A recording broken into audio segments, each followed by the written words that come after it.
Nggak ada saya lihat itu. Dia Kayak politikus. diam 1000 bahasa. Iya, Nah, politikus Pak. itu Kalau yang dia saya perhatikan ya. suara Dari Luhut Binsar Panjaitan. Kemudian Binjai, Sumatera Utara ini gencar sekali. Kalau kita lihat ya gereja-gereja yang paling banyak 6 bulan terakhir aja, yang jadi korbannya itu jemaat orang Batak paling banyak. Sementara Luhut ini yang asalnya dari suku Batak, kok dia nggak bisa buka mulut gitu. Jadi bingung juga saya nih. Saya bingung, jujur aja. Jadi mungkin ya Pak Santi Amer yang termasuk tokoh adat Batak bisa bagaimana caranya untuk menggugah si Luhut Binsar Panjaitan menggunakan kekuasaannya, buang suara aja ke Jokowi. Ini kita Republik Indonesia nih, kita bukannya Republik Syariah Indonesia. Tuh gereja ini didirikan semua, kalau nggak udah bubar zamannya BPUPKI nggak akan ada Indonesia.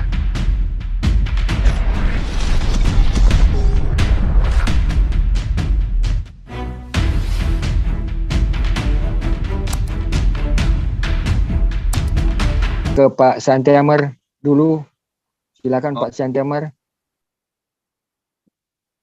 Sebelum ke Pak Santi Amer lagi, saya ada teringat satu hal ya, bahwa kegaduhan politik Islam di ring 1 Republik Indonesia ini, ring 1, ring 2 lah, itu udah termasuk lah mereka semua. Ada sosok Kristen yang cukup berpengaruh, terutama dalam koneksi bisnis internasional ya, dan yang taking care kekayaan alam kita ya, kayak minyak, gas, itu namanya Luhut Binsar Panjaitan, seorang Kristen.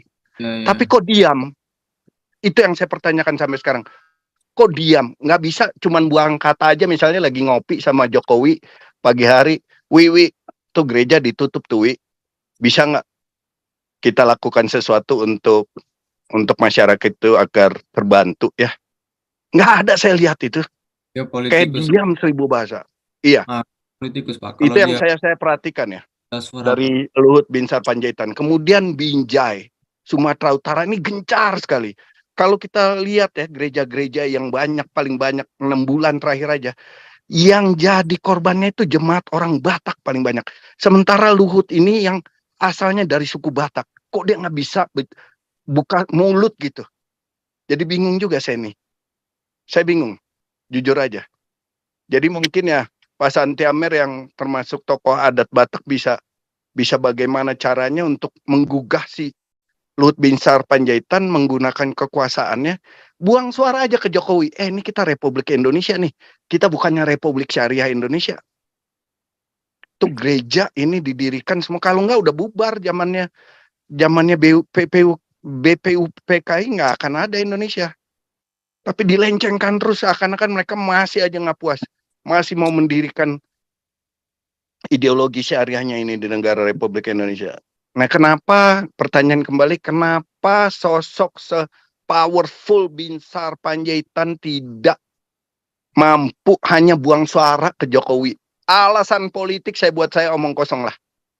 Kalau memang mencintai Republik Indonesia ini. Tapi kepentingan apa sehingga dia tutup mulut? Biarkan aja tuh Binjai, Sumatera Utara, anak mantunya Jokowi di Medan, ya kan? Orang beribadah di depan kantornya, biarin aja udah, belum yang di Jawa Barat, ya kan? Tapi nah, Pak ini Peta, yang Pak Peta, sama ya. juga posisinya PGI, sama. Ya sama, kalau PGI kan itu dia ormas Pak ya, ormas, dia nggak punya kekuatan politik yang dimanfaatkan untuk memberi pengaruh besar untuk diperhitungkan oleh Jokowi. Tapi kalau Luhut kan ada Pak. Luhut kan ibaratnya sebelah-sebelahan kantornya. Kalau perlu dari buka pintunya langsung pintunya Jokowi kalau bisa. Sangat berpengaruh kan Luhut ini. Kok nggak lihat ini Indonesia yang multi agama ini kok dibiarkan aja, ini kok kayak gimana ya, menyelamatkan kursi, mengorbankan umat. Sebaliknya yang satu menyelamatkan umat untuk mendapatkan semua kursi. Si MUI ini kan politiknya kan gitu. Iya, udah aneh lah, udah bingung lah, udah bingung. Mungkin Pak Santiamer bisa tanggapi Pak. Ya ini something wrong ya. Jadi ada sesuatu, ada batu di balik udang. Itu. Iya. Itu kan ada batu di balik Betul. udang. Ya nggak tahu lah. Betul. Udang apa ya? Udang windu atau udang keprek kah? Udang apalah. Gitu. Baik. Ini waktu kita tinggal 10 menit ini. Gimana Pak Santiamer? Inilah masih ada mercusuar sama hotplay, diselesaikan aja Oke. secara adat Kita semuanya. selesaikan aja ya. Iya. Mohon Selesaikan dengan secara singkat. adat. Tolong Ini disingkat kalau aja. Silakan. Pak Frans, Mercusuar. Pak Kuang Ya. ini kalau saya khawatirkan jangan sampai Pak Permesta ini memotivasi rakyatnya, rakyat Permesta untuk angkat senjata. Wah, itu kalau sampai terjadi betul-betul kejadian pecah belah itu. Bagus. Tinggal siapa yang berani kan nih, yang berani di depan. Kalau bicara secara apa ya? Fakta kenyataannya kan masyarakat umum sebenarnya udah begah nih. Iya. Kalau tahu itu orang Paso. Kalau tahu. Oke, baik, kita silakan dulu ya. Iya. Silakan Mercusuar. Shalom Pak semuanya Pak. Iya. Iya Pak. Jadi ini Pak, negara kita itu sebenarnya sejak era reformasi ya. Mungkin dibilang ini sudah dalam sistemnya, terutama para pemimpinnya, sistem ini Pak, sistem jual beli transaksi Pak ya. Jadi kita ingatkan dulu Megawati pernah jadi presiden, wakilnya Yusuf Kala. Ini kan diangkat wakil karena Hamzahas ya. Lalu kan jadi yang kedua Yusuf Kala Pak ya. Itu kan karena jasanya dalam dibilang menurunkan Gus Dur Pak ya. Lalu kan SBY kan wakilnya Yusuf Kala, dan juga Pak Budiono. Itu kan karena jasanya dia dalam membantu kasus Bank Senturi Pak ya. Lalu kan yang kedua kan Jokowi mengangkat yang sekarang Yusuf Kala, lalu Maruf Amin. Itu kan karena kan Maruf Amin karena dia berhasil meredam massa Pak ya, massa dalam kasus Ahok, karena dia mengancam negara akan bubar kalau misalnya Ahok tidak dipenjara gitu ya. Jadi memang negara kita ini sistem transaksi Pak, negara kita Pak ya. Jadi bukan karena dia kecakapan dia dalam memimpin atau mungkin karena prestasi, bukan. Ini negara kita memang dari awal ini sistemnya memang, terutama oleh parpol ini ya, mereka kan sistemnya jual beli suara gitu ya. Jadi ya kita jangan berharap banyak Pancasila itu bisa ditegakkan. Justru dengan sistem transaksi ini, khilafah ini semakin kuat gitu Pak ya. Kita jangan bisa berharap bisa merubah negara kita menjadi negara yang adil ya. Selama sistemnya sistem jual beli gini Pak ya.